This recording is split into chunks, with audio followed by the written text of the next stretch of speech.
Hi, everybody. Welcome back to my channel. This is another episode of 3D Interference. Today, I want to talk to you about nightmares and shadow beings. This is a really important topic, and I'm going to go ahead and throw SIDS in here too, because I think we can combine this as well. Again, this series is based off of my new book, I can't speak today, Starseeds and the Great Awakening. It's available on Amazon and Barnes & Noble as well.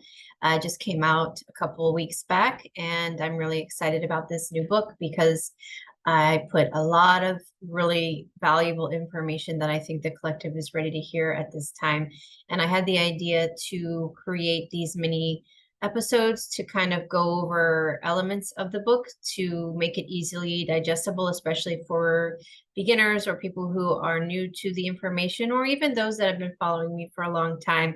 Sometimes, you know, when you say something in a video, you share more than you expected, or, you know, sometimes when you say it in a different way, it gets absorbed differently for different people. So I think it's helpful for anybody even to hear more than once.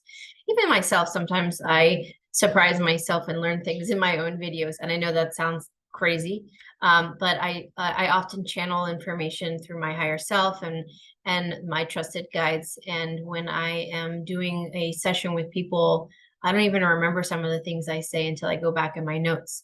So I think that sometimes when I'm doing these types of videos and interviews as well, I don't even remember some of the things I said, not because I'm not in control of what I'm saying. I don't want people to misinterpret that. I don't channel, meaning I don't let people come through. I don't let any being come through my body and use my voice. I communicate telepathically, and I connect, and I have a strong connection with my higher self. And then I have my trusted guides where I will usually receive information, and that's only if I've asked ahead of time before I start the message that I'm giving, for guidance to ensure that the message that I am giving to the collective is for the collective's highest good as well as my highest good only. And I'm very clear about that. I do that every single time. I never forget. And I think that, you know, now more than in previous years, it's so important that people are really diligent in using discernment, using your intention very clearly on who you are allowing into your space, both physically, and I'm talking about relationships with friends, coworkers, romantic partnerships, etc. But also energetically, who are you inviting into your space? This is a really tricky time, and I can't tell you how many clients that I have, or just people I know, reach out to me that I don't even have, I've never had a session with, and say that they have a personal relationship with Archangel Metatron or Michael, and or their guides or their galactic beings, the Galactic Federation, and some of the things they tell me in these emails, or some of them are in my sessions. I recognize that they are being taken advantage of by beings that are pretending to be something that they are not, so that they can either sabotage their consciousness, or for those people who are outspoken, or leaders in their communities, or whatever it may be, or influential in some way, they will taint their kind of their conscious thoughts into what they want the community or whomever they're speaking to know. That's to their benefit. So you have to be really careful about who you call into your space. Archangels and angelic beings, to start with, are very kind. You know, you can have guides and angels and soul family members that communicate to you telepathically, or come to you in your dreams or through meditations. They can be stern, and they can try to be clear about their point, and sometimes that can be, you know, taken with this kind of authority. Sure, I mean, I've had some of my guides that have, like, you know, had enough with me in my early days, where I wasn't listening to what I was being told, and I was misconstruing everything, and they had to be like, listen, you know, and they get my attention. But they always did it with love and compassion, and at the end of the day, they there was some sort of mutual respect involved.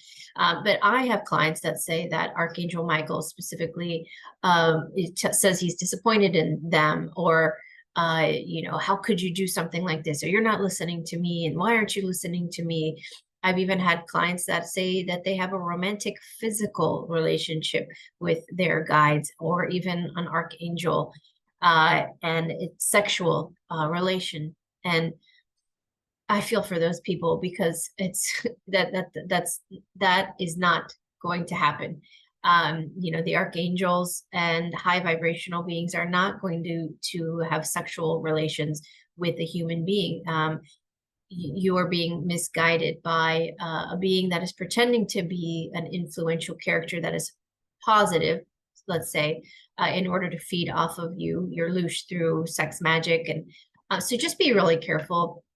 Guides that have true integrity and are of a higher consciousness, they don't put us down. They don't make us feel bad. They don't scold us. They don't say they're disappointed in us and things like that. They won't tell you what to do. So they are always ready and willing to guide you, and give you information that you may not have to make better choices. But they will never push you. They will never.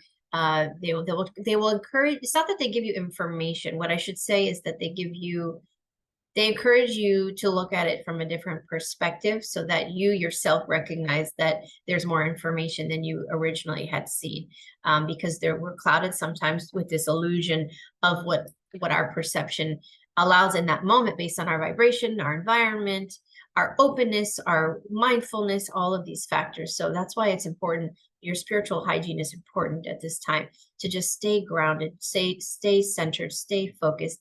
If you are going into a meditation with this ultimatum, or this, I have to know this, and you're pleading, and you're coming from a place of shame or desperation, or whatever it may be, you're susceptible to not only going in a low vibration, but susceptible to receiving information from entities that are pretending to be something that's not true, or not really them. So I kind of went on a sidebar right now, because this video is about nightmares and shadow beings, but this is all relevant right now, because we are being attacked in our dream space all the time, no matter our age. It doesn't matter where you live, how much money you have, if you have a mansion, or or you're homeless, and everything in between. The dream space, the dreamscape, is a dimension where it's the easiest for entities to have access to us, because they may not be able to get to us physically, for various reasons. There's lots of reasons why. So the easiest way for entities to get to us is through the dream space, because we astrally project when we sleep. All of us do, even if you don't remember it consciously. We all dream. We all go places when we sleep. Some of us are working. Some of us are fighting demonic entities. Some of us are part of this ascension and rescuing lost souls and children and fighting. And then there are others that are doing other things. There's an infinite there's an infinite things that people can do. There are infinite things people are doing during dream space. Some of us are just tapping into other realities, the parallel reality that the other version of myself. So I'll have dreams where I remember all the elements of it are similar, but like the place looks different. The house is different. I've never been in the house, but like the next day I can recall exactly. If I was an architect, I could draw you the entire floor plan of the house, and it's so clear. But it's a place I've never been to, at least not in this life. I've talked about that before, so this is I'm repeating myself. But dreams are a great opportunity.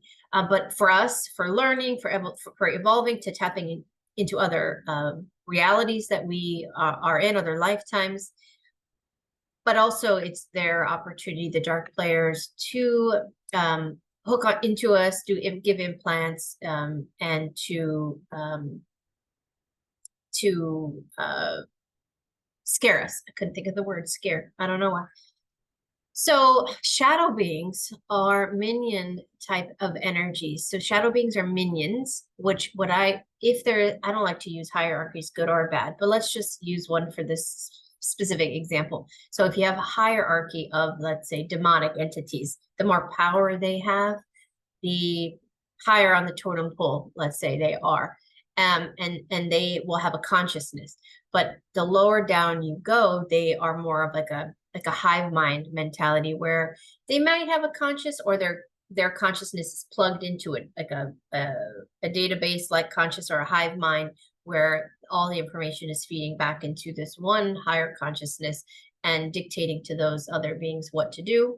And then there are others that that have no conscious, and they're just energy. They're just, it's like it's like an energy that has a charge, but it doesn't last long. And then once that charge is out, they either get recharged, or they just get absorbed with another entity. That's another, it's a little bit it gets a little bit complicated. But shadow beings, for the most part, are the ones that come to dreams, and they taunt us. And I want to talk about this as part of the 3D matrix, because it is a virus, it is an imprint in our matrix, our reality, to cause destruction and fear. So who are they going to target the most? They're going to target children, because we can see, and we could see more than adults, and we are more, I say we, like I'm a child right now, but you know what I'm saying. Children are more pure the younger they are, because they've just come in and through the portal of birth, and they are they are vast, and they have so much wisdom, and they don't want them to thrive here. They want to program them. They want to disconnect them from their higher self. So they will attack them through fear. So fear is a big part of this matrix, right? We talk about that a lot. So how can they instill fear in children, or how can they keep humanity in fear? Yes, through scary movies that constantly put fear images in our minds, and we're laying in bed at night remembering a negative, scary movie preview, or one of the million scary movies that they have out there, which I highly recommend nobody watch those. I've talked about it in other videos. All that does is activate the portals and the black box technology, whether you're in the movie theater with the big black box, or the ones in your home, and you are inadvertently inviting those energies in your home through your fear and the consent through watching those scary movies.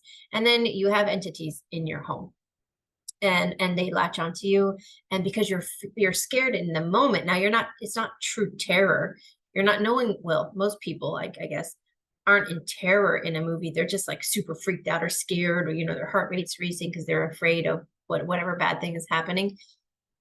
And that fear it's a driving energy. It's solution that they can latch onto, and they can siphon, and they love that. But when reality, that's not even the reward for them. What the reward is that later on at night, when you're sleeping or you can't sleep and you have nightmares, that they instill, that they create, which I'll talk about in a second, or you're up and you're scared because you can't sleep, and you're thinking or remembering the images of that scary movie and the scenes of gore, blood, whatever it was, or paranormal type of stuff.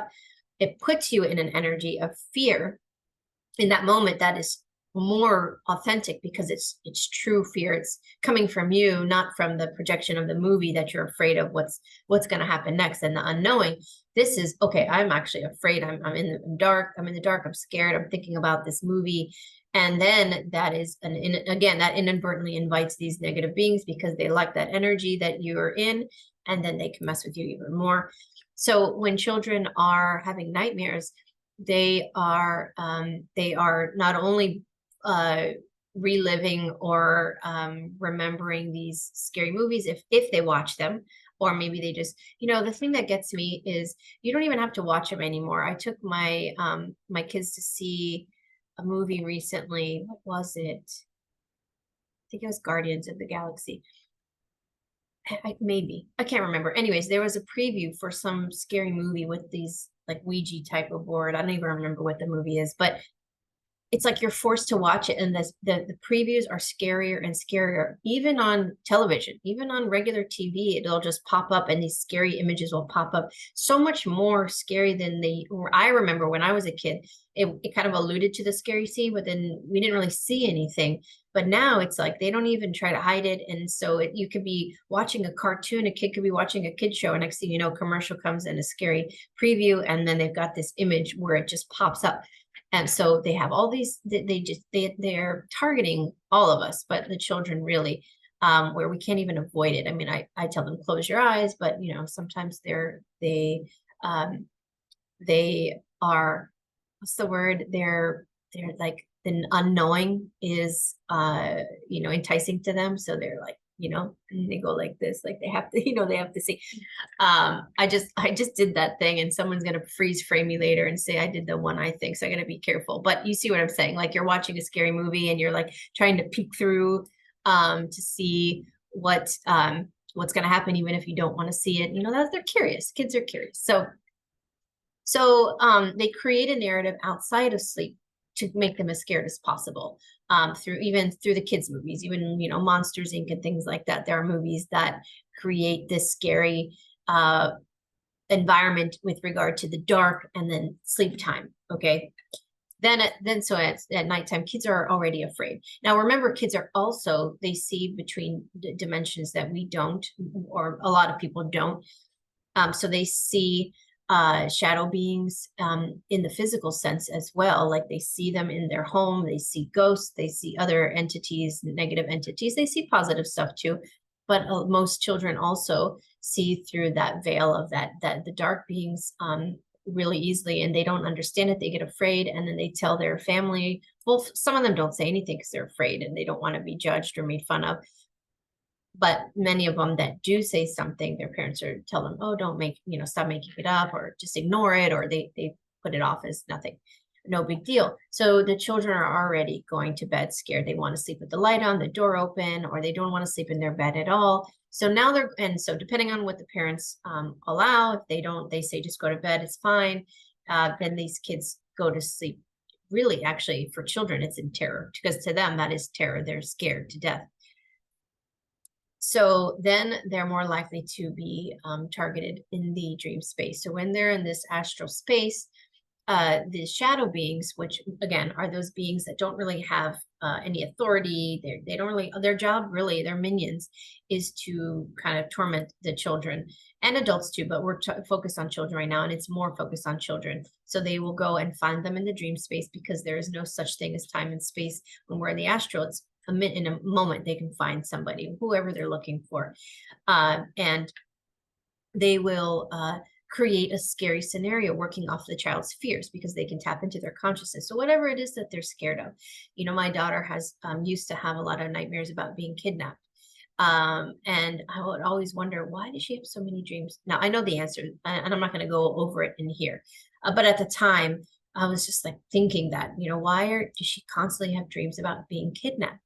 Again, I know the answer, and I'm not going to share the intimate details of her and her life, but they'll imprint dreams that they're working off of your conscious fears. So whatever that might be, drowning, and a lot of times it's something with the parents where, my parents were taken from me, or something horrible happened, or there was, I was being attacked, or whatever.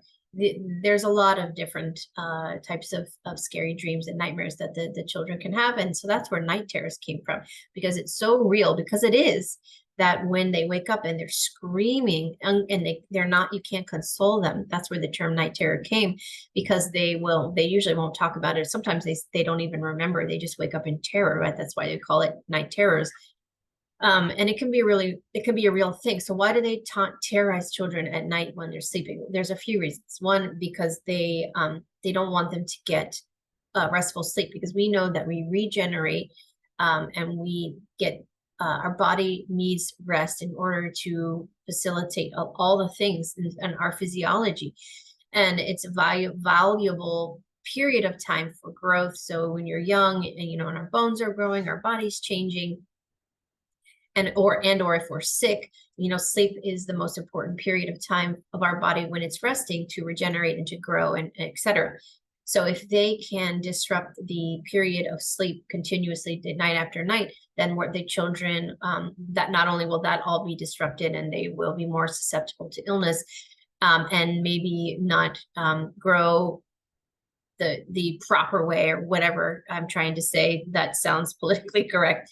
And they'll also be much more agitated and irritated the next day, and they have behavioral issues, and they won't be able to concentrate, and maybe they misbehave in school, whatever. So they're creating this environment. This is a 3D interference in and of itself, because it's not just sleep time, it's daytime, it's all time. So fear is instilled. The children are seeing beings during the wake time that many adults are not seeing, but they're not being believed. Then they are being attacked in their dreams. You know, the movie Nightmare on Elm Street, I've said this a million times, that is based off of a real, it's not necessarily a real movie or a real event, but it's a real thing that can occur where you are attacked in your dream space. And that's kind of where that idea came from, because it can absolutely occur. And there are government programs, I'm not going to name them, don't want to get myself in trouble, but there are government programs where they do that on purpose to target individuals, which is a whole other thing. So when children come to their parents and say, I want to sleep with you, or I'm afraid, and they're not listened to, it just perpetuates that whole feeling of safety and security. And that's what children really need. There are very few things children truly need when they're young, and the most important one is love. Of course, they need to feel that they are loved and protected and supported, but they want to feel safe. They need to feel safe. They need to feel safe physically, emotionally, mentally. They need to feel that they can tell mom and dad or grandma or whatever the family dynamics are, that they can tell that person anything without getting into trouble. Now, I'm not saying that there are no side effects or punishments for doing something wrong. But I always tell my children, I'm going to be much more open-minded if you just tell me the truth than if you lie to me. And that's how it goes in my house. So I want them to feel safe and comfortable telling me whatever they need, but I also want them to feel safe so that when they come into their house, they know that this is a place where they are not only supported and loved, but they actually feel safe. And so that they go to sleep feeling more comfortable.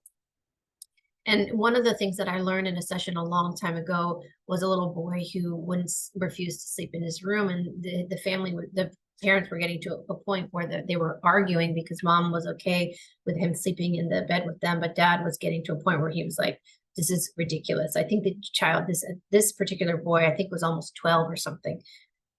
So she reached out to me because she heard me talking about this type of stuff on an interview way back. This was years ago. And so I asked the boy's higher self. Well, I talked to him physically, but I also said, I asked the boy's higher self, why won't you sleep by yourself in another room? And that's when I got this whole download of information. But what he said first was, and I've talked about this at conferences as well. I've quoted this boy. I go back and forth between animals and wolves, just depending on how I remember it in the moment, because I am getting older and my brain doesn't work quite as well in retaining this information. But he said, wolves sleep in packs. Why don't you?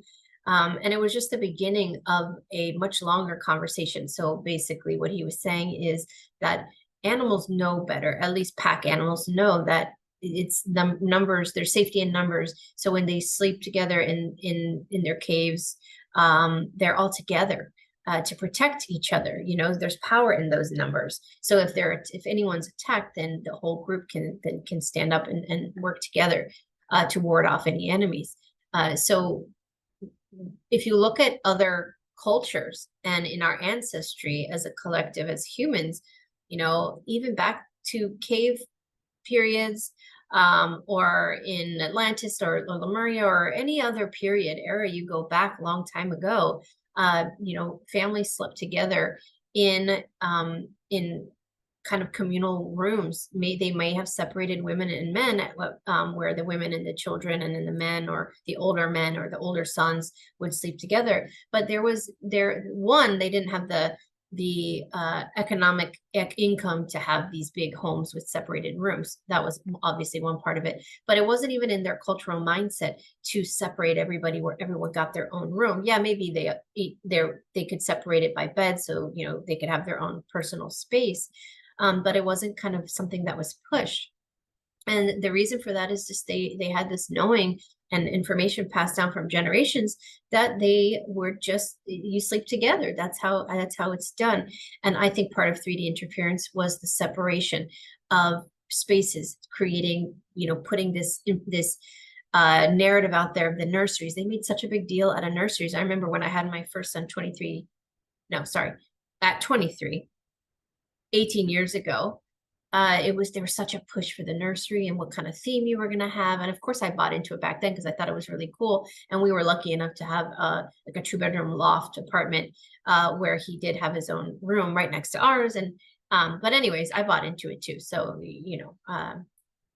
a lot of people do buy into it because that's how we're programmed to think that that's what you're supposed to do. And baby sleeps in this whole other room away from you. Even after birth, they put the bassinets in these nurseries. Now, I didn't do that. I had him in my room for the first few months, but then I did transfer him into a crib because I thought that's what I was supposed to do. And that's what I was told by everyone else. This is what you do. And I did it. But really, in hindsight, I look back on that period and now I'm like, he was so susceptible to being targeted in his room by himself with no parents around. We're in another room and we're sleeping. And there they are, vulnerable and open, which I think is where SIDS, not I think, that's where I learned about SIDS, was that when these younger children, under a year, but really 6 months and less, around 6 months and less, these children are attacked in the dream space. And we have this, so it's, some people refer to it as the silver cord of life cord, or there's lots of different names for it, but it's the tethering of the soul to the physical body. It's kind of like our umbilical cord that never goes away. It's an energetic connection. And they were able to go into the kind of the astral space and sever that cord, these shadow beings, to take their life because they found a really easy way to do it through the dream space. And that was done, I don't know the statistics, but there was a large amount of them in the 80s when I was born. And I didn't learn about this until 5 years ago or so. But I was told in many different sessions that that is one of the things that they did to get rid of starseeds that were coming through the next wave of indigos in the 80s. That was my generation, in late 70s and 80s and even into the 90s. And they called it crib death, and they had all these excuses, but really they didn't have a reason. And they started taking the blankets out and all of this stuff. Not to say that in some cases the blankets did contribute, but for the most part, that was what was taking place. It was a nefarious attack, really, and they used the dream space to do that because the child was asleep. And that doesn't mean that they couldn't do it if they were in the bed co-sleeping with parents, but I think it's easier access when they're alone. So they push this agenda to separate everybody. Everybody gets their own room. It's so cool to get your own room. And then they target, and the children are vulnerable and targeted when they're in their own spaces. And so there's a lot of different levels to the agenda to attack the children. And it goes all the way up into, I mean, I know a lot of adults that can't sleep with their feet sticking out, or still have nightmares, or are scared of the dark, or put the covers over their face because they still have nightmares as adults. So it doesn't stop with the children, but if they start with the children, it's much easier for it to kind of continue throughout our adulthood. And so the shadow beings are kind of the minion energies that work off of a hive mind, and their role is just to terrorize children, to scare them, to do whatever they can, both in the dream space, but also in the home. So they'll enter the home through the children's fear that's already there for many ways I just explained, but and many more, through the black box technology, and they are in your home now, or they're hitchhikers. They came home with someone that came into the house, or they temporarily attached to mom and dad when they were in a state of fear for whatever happened that day, and then now they're in your home. So there's a lot of ways they can get in your home. But the children see through the veil, and they see these beings, but they're not heard, they're not understood, and they're not believed. And the animals see them too. I mean, the cats and dogs, oftentimes cats really more so than dogs, cats will just, they do a great job of getting them out of your home by attacking them. You know, they're ferocious predators, and they will attack in the astral realm. They don't attack physically in this case, but they will attack them energetically, and they get rid of them. Dogs can do the same, but they're more physical protectors. So when a child is telling you that they want to sleep with mom and dad, they are, in most cases, not trying to be difficult. They are genuinely afraid. They are genuinely being attacked, and they don't feel safe. So everybody knows my story. Most people who have heard me talk a million times, I talk about, and I talk about it in the book as well. My daughter was one of those that was attacked. My sons had nightmares, but they didn't struggle with it as much. And Skylar, the middle one, did suffer for about a year pretty bad, but then it worked itself out, and I did a lot of different things, but he never wanted to sleep with me. He never asked. So we worked on other ways to help him feel safe. But my daughter Aramis, from a very young age, she's had night terrors, and I have been sleeping. I was sleeping in her room with her for years. Not in my own bed with my husband, but in her room with her, the two of us, every single night, because that was the only way she would feel safe. I talk about that in more detail in the book, and kind of my story. And it wasn't until, you know, my poor husband came to me after years of not sleeping with his wife, and he said, I need my wife, you know, we got to do something. And I had kind of snapped out of, you know, mother bear mode, and I realized that, you know, his needs were also valid. And so we tried to come up with another solution in our home, which was she would sleep with her brothers, rotating between the older and the middle. And that worked for us, and she was okay with that. And periodically, even to this day, she'll sleep with me as a kind of a special thing. But for the most part, we worked something out in our home. But not everybody has that option. Maybe there are no siblings, other siblings. And there are reasons that the child still wants to sleep with mom and dad. I'm not telling anyone what to do. I'm not judging anyone. Whatever you decide in your home is up to you. And I understand also that there are two parents generally involved that, you know, have a voice, and oftentimes one parent is not on board with the whole nightmares and shadow beings and this conversation. And so they protest, and it can become a big argument in the home. So, you know, different homes have to come up with their different solutions as best as they can. I've even had people put air mattresses in the floor of their room and let their child sleep there. So at least there's some, you know, there's some way where everybody wins. But that again, there are many other solutions, but that's not really what this video is about, because I want to focus on kind of how to protect yourself, and just raising awareness about the shadow beings and the nightmares itself, and how they used SIDS as SIDS was an opportunity for them to really sabotage a lot of the starseeds. But the good news is that a lot of those starseeds that didn't make it through are coming through now, or have come through in the last 10 to 15 years. So they were able to come. They were just delayed a little bit. But so the dark ones didn't win. It just kind of prolonged the timeline. So some things you can do to combat it. There's lots of different things you can do. So I'll give some suggestions. But number one most important thing above anything else is just believe your child. If they're afraid, they're telling you something that is important, and I encourage you to listen to them and come up with the solution that works best for you. And notice the difference of how they sleep, and how their personality changes, their demeanor changes when certain changes are made, because you can tell the difference.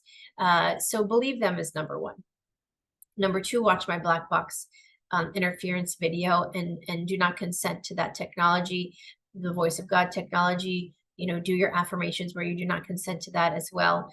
And put Himalayan salt lamps in their room. I have one in every room of my house, and I keep them on. And they're great night lights because you can turn them down at the end of, you can turn them down at night so it's not too bright, and it's like a nice cool like a nightlight for the kids. I put big chunks of rose quartz in near the kids' beds. I use big chunks of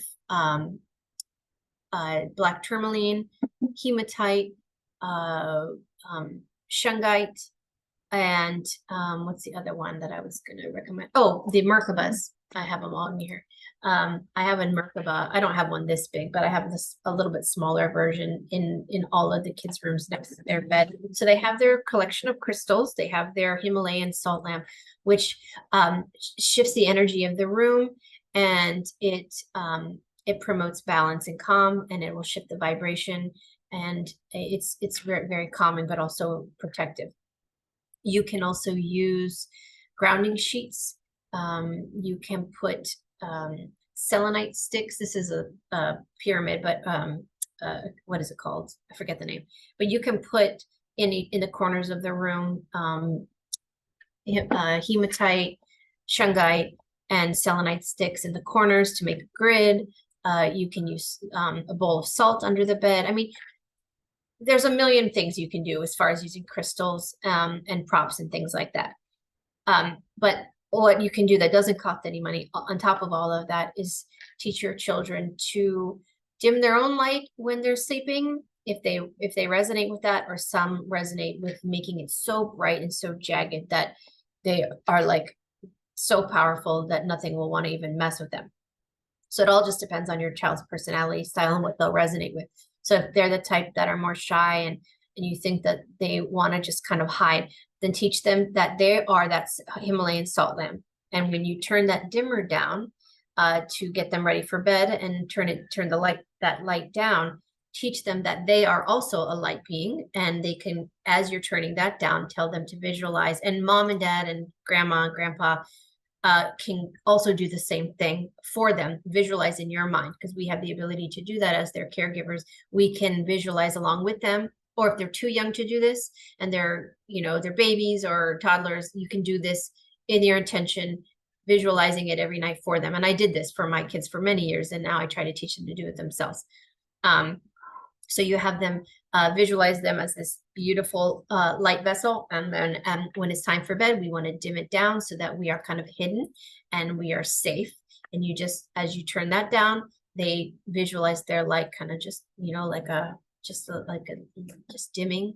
So they become smaller, and now they're protected. And then you can have them visualize themselves within a grid that looks any way that they want. That it's all in your intention, and the power is in your intention. So if you say it, it's true. So that you're in this grid of protection, of energy, this intricate web of energetic protection that nothing can penetrate through unless it's a very high frequency or for their highest good.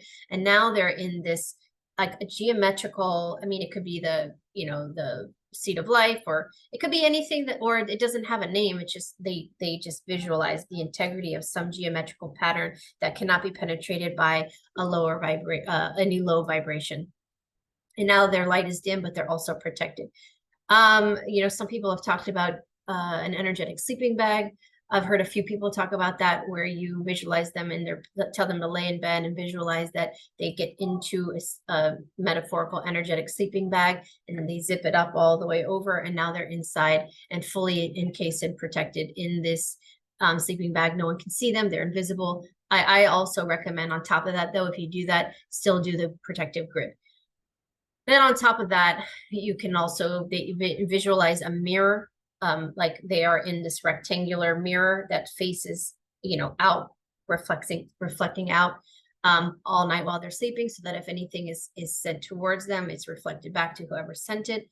And then lastly, if they are like a bigger than life personality and they resonate more with they're more warrior spirits, then have them visualize their light inside their core as their life force energy. I call it their power. This is your superpower, your light.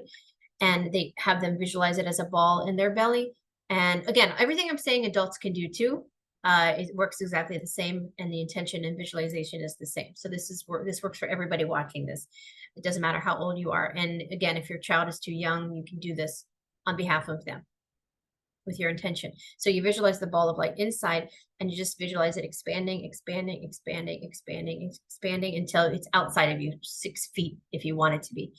And then the important part of it, though, is that because all you're doing, if you don't do this next part, really all you're doing is you're becoming a target because you're just so bright, like anyone can see you from the galaxies. You're so bright and attractive. So then you want to create, I don't have any good crystal. Well, hold on. I have this one. Visualize like this. I don't know if you can see how the crystal has these parts that come out and they're pointy.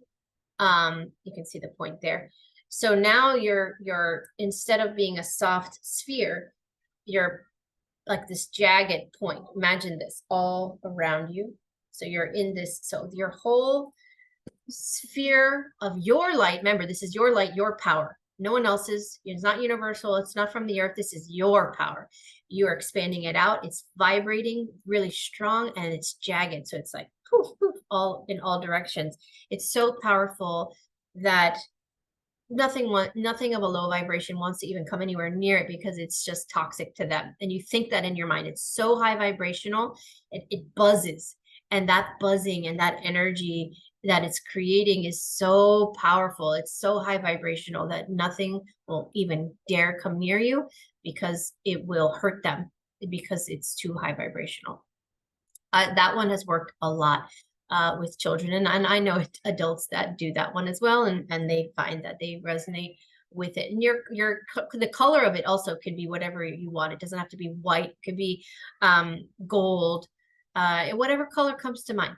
So do that teach your children to do that exercise, or adults, you can do that exercise every time you go to bed. The more often you do it, the faster it takes. Like, you don't have to sit there for 5 minutes and meditate. I mean, you could close your eyes, bam, it's there. That's it. It takes 2 seconds. Remember, your intention is the most powerful. Our intention to not consent is powerful, but our intention to create is just as powerful. That's why they want our consciousness. That's why we are these prize possessions for them, because we have the ability to create and they cannot. So creating is so important. We want to protect, but we can create just about anything. So whatever comes to mind, it's your intention, and it's instant. It doesn't have to take a 15-minute meditation. It's you close your eyes and bam, it's there. And be persistent about it. Be strong. Stand in your power. So you can do all this stuff to your room and grid it and put salt lamps and selenite lamps and all of these things that you can do, tuning forks, and you can use sound bowls, and you can do all this other stuff, which is great, and spray or do copal or sage or these other things. But I like to teach people what they can do if they don't have any money to spend on crystals, or maybe they're in a hotel room and they don't have all their tools with them. Well, this is what you do. So nightmares and shadow beings, they are very real, and they are targeting the young ones. They also target the adolescents and the adults and the elderly too. They attack the elderly in their final years more than you would think, because they want them to be in fear their final days of life. I talked about that a little bit more in the elder video. There's an agenda behind that, disconnecting them from their consciousness as well, so they don't pass on valuable information to the youth and the next generations. So for children, just be there for them, have an open mind. If you're able to invite them into your space, so that they feel safe for a period of time, or if they're siblings that you can double them up, or if you don't have any of that, maybe your family dog or cat can sleep. That's another solution. We've had families put the cat in the bed in the room with the boy or girl or the dog. We've even had allergies, and we got a specific fish that this boy believed was so powerful that it could get rid of any negative beings and would protect him in his sleep, even though it was one fish in a small tank. He put so much power in that fish that's exactly what it did, and it worked. So it doesn't have to be an expensive pet that you can't, or if there's allergies that you can't take that on. You can also put power in stuffed animals, and other things. So work with your budget, work with what you can, but it's very real. But you don't want to put power to it. You want to take action. Do not consent. You know, don't let this video instill more fear in people. I hope this video empowers people to take action, to take it serious when their children are telling them that they're afraid and they see things and they won't go into another room by themselves. I'd give an example in my book of that my daughter did this whole sound issue that I explain in the book, and why she would be afraid to walk into other rooms. And if someone made a noise, she would freak out and run back. So there's more going on multidimensionally than you think. Children hear more than we do. They see more than we do. They are afraid. There are a lot of things in this 3D interference that are meant to target them and instill fear, terror, anxiety, stress, perpetually all the time. So be careful what your children are watching on the TV and movies and through social media. Pay attention to all of that, and also pay attention to what you watch and what you bring into the home. Doing constant clearing, not constant, but periodic clearings on your home and yourself also help a lot. So I hope that this video is helpful to go over. Now, I want to be clear real quick. It's not just shadow beings. There are other beings that come into the dream space. So I don't mean to say it's just the shadow beings. There are reptilians, galactic beings, negative entities, demonic entities, et cetera, et cetera, et cetera, et cetera. So it's not just the shadow beings. The shadow beings are just the easiest to talk about because the way I learned about them in great detail is because when I started doing sessions with children all over the world, and when I say all over the world, I mean, it's scattered all over. I mean, it could be Australia and Canada, all over Europe. I mean, just so many different places. I would be told so many times from the child through their mouth, not telepathically, that they would see these red-eyed, dark beings in their room or in their dreams. And I thought to myself, how could these children that are placed all over the world that don't know each other, how can they all be talking and describing the same? How can they all be talking about these shadow beings and describing so many similarities, having never met each other?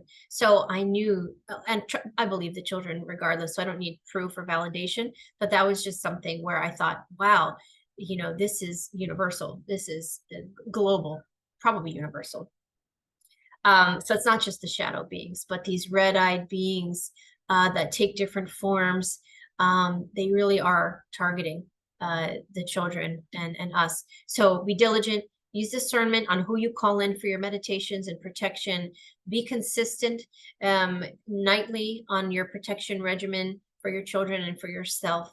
Do not teach your children not to, I don't consent before I go to bed. Say, I do not consent to. And all I have to say, you don't have to make a long list and make it complicated. Say, I do not consent to anything that is not of my highest good during sleep time, in all dimensions, time and space, or while I sleep tonight. I do not give consent to any negative energy or experiences while I sleep tonight, in all dimensions, time and space. And just teach them one slogan. You can even type it out for them, make a sticker, put it on the wall. And they can say it right before they go to bed. Teach them not to consent. Teach them to be powerful. Teach them that they are powerful and to do whatever method I explained or come up with their own. I could give so many examples of children that have made drawings and put it over their bed, or cut out swords from card paper and painted it and put it next to their bed. And they put so much energy into believing that that would protect them, that it does, because our intention is powerful. And what we believe, we put energy towards. Our words have power, all of that. So just teach your children, guide your children. And if you're an adult watching this and this is relevant to you, all of these things work for you as well. They are things I do and I have done myself.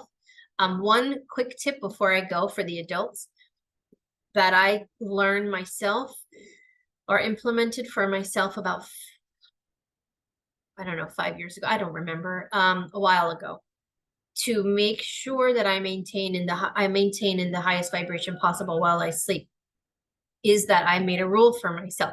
So anytime, on top of everything else I do, if I am having trouble falling asleep, I always try to watch, so I try to do something fun or funny before I go to sleep, so I go asleep in a positive mindset.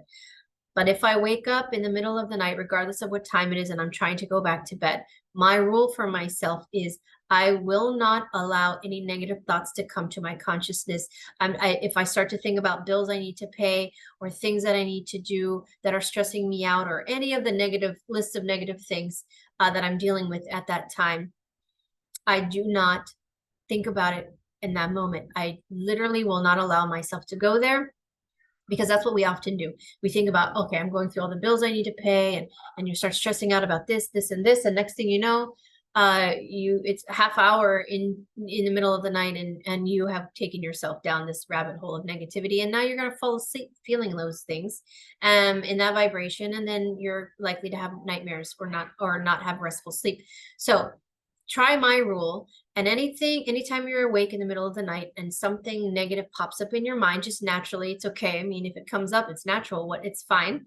But you immediately say to yourself, you consciously think to yourself, nope, not right now. And you literally just feel it go away from you. And then what I do immediately to bring myself back to a positive vibration is I'll think about something I'm grateful for. So of course, for me, I think about, in my mind, I'm like, okay, what's the last funny thing Skylar did yesterday? Or, I think about Jordan and, and something he did, or Aramis, or the dog, or the cats the animals are always doing something funny. So I'll think about something funny Luna did, or Loki, or something like that. Or, I'll feel gratitude for my husband, whatever can break you out of that energetic vibration of negativity in the middle of the night.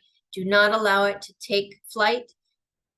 Stop it, put it away, catalog it for later. Say this is for daytime, not sleep time. And then you think about as much positive things as possible. And then hopefully you'll go back to sleep. If you do, I mean, if you have insomnia, there's a lot of other things going on there. But I'm just talking about, those brief moments where people have, where they wake up and then their mind just goes to that negative space so quickly. We're just so, many of us are just so programmed to go there. We're just worry about all the things we need to do. And, oh, I have so many things to do tomorrow. I'm so stressed out. I got to get this done. And then you go through your mind. Okay, in the morning when I wake up, I'm going to do this. I'm going to do this. And okay, and then after that, I'm going to do this. And you're putting yourself in fight or flight in the middle of the night. Now you've got the hormones coming out. And I mean, it's just not good for you. So cut it off immediately and say, nope, not going there. I'm telling you, I put this rule into effect on my own at least 4 or 5 years ago. And to this day, I'm not saying I didn't have negative thought when I woke up in the middle of the night, but I have never, up until this day, let it go anywhere. I have cut it off and I say, nope, not tonight. And then I think about whatever some of the examples I just mentioned. So try that and see if it works for you. Let me know in the comments. Or if you have suggestions for people, put it in the comments. Let people know what you do to combat nightmares, what your regimens are, power statements, who you call upon. Do you call upon Archangel Michael to protect you? Do you call upon your guardian angels? Do you call upon your soul family? Do you call upon the violet flame? Who do you ask for? What do you do? And any thoughts or suggestions that you have, so we can continue this community where we are like-minded and we help each other. We give each other ideas, no judgment, not putting anybody down, just suggestions and thoughts. All right, I think that is enough.